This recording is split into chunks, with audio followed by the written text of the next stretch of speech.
আজকের ভিডিওতে 7টি যৌন উত্তেজক খাবারের কথা বলবো, যেই 7টি খাবার খেলে আপনার সেক্সুয়াল এনার্জিটা বৃদ্ধি পাবে।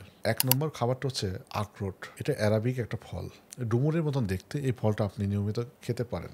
2 নম্বর ফলটা হচ্ছে ডালিম বা বেদানা। এইটার রসটা যদি আপনি নিয়মিত খান, আপনার সেক্সুয়াল পটেন্সিটা ধীরে ধীরে বৃদ্ধি পাবে। 3 নম্বর বাদাম। বাদামের ভিতরে আমি 3টা একসাথে বলবো, সেটা হচ্ছে কাঠবাদাম, কাজু বাদাম, পেস্তা বাদাম। এটার মিশ্রণটা আপনি করে এটা জুস আকারে খেতে পারেন, মিল্ক শেক করে খেতে পারেন, অথবা দুধের সাথে ডাইরেক্ট মিশিয়ে খেতে পারেন। 4 নম্বর খাবারটা, এটাও আমরা একত্রে বলবো, সেটা হচ্ছে ডিম আর দুধ। এটা গরিবের প্রোটিন যেটাকে বলা হয়। যারা অবিবাহিত বিবাহিত তারা সবাই এটা খেতে পারে। যাদের স্বপ্নদোষ বেশি তারা অ্যাভয়েড করবেন। 5 নম্বর মধু, যেটা কোরআনে বলা আছে।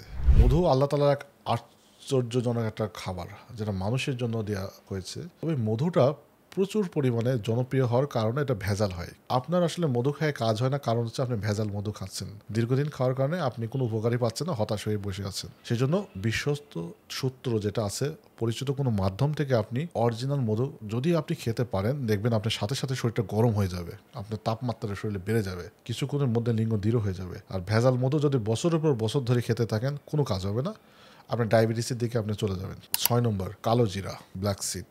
এটাও রাসূলুল্লাহ সাল্লাল্লাহু আলাইহি ওয়াসাল্লাম বলছেন যে মৃত্যু ব্যতীত সমস্ত রোগের মহা ঔষধ। যাদের দীর্ঘদিন ধরে দ্রুত বীর্যপাত, ধাতু রোগ, স্বপ্নদোষ, লিঙ্গের শীতলতা ইত্যাদি ইত্যাদি সমস্যা রয়েছে, তারা যদি সুন্নতের পারে এবং কোরআন হাদিসের পর আমল করতে পারে, আল্লাহর কাছে বারবার দোয়া করে, হয়তো এই কালো জিরা আপনার সেবা দান করে দিবে আল্লাহর হুকুমে। যেহেতু রাসূলুল্লাহ সাল্লাল্লাহু আলাইহি ওয়াসাল্লামের কথা আশ্চর্যজনক একটা মুজিজা কাজ করবে আপনার শরীরে। 7 নম্বর গার্লিক, যেটাকে রসুন হিসাবে পরিচিত।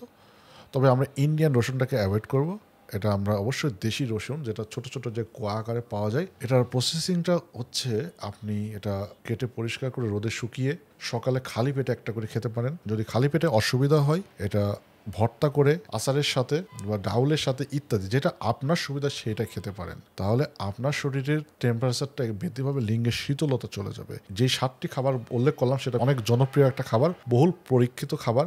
যারা জানে না তাদের উদ্দেশ্যে এটা আমরা পূর্বেও আলোচনা করেছি। যদি আপনি নিয়মিত এই খাবারগুলো খেতে পারেন, ইনশাল্লাহ আপনার যৌন দুর্বলতা আপনার থাকবে না।